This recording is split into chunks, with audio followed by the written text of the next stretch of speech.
4月26日，小 S 在南京参加某商城举办的台湾某时尚品牌开业庆典上，为所有自闭症儿童加油，吸引众多粉丝到场。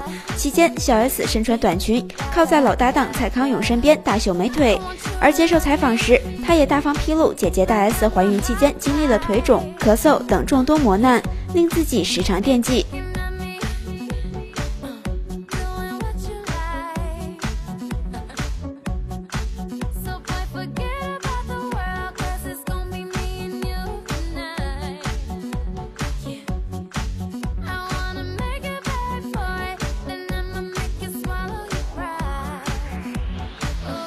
郑维斯搜狐视频娱乐播报整理报道。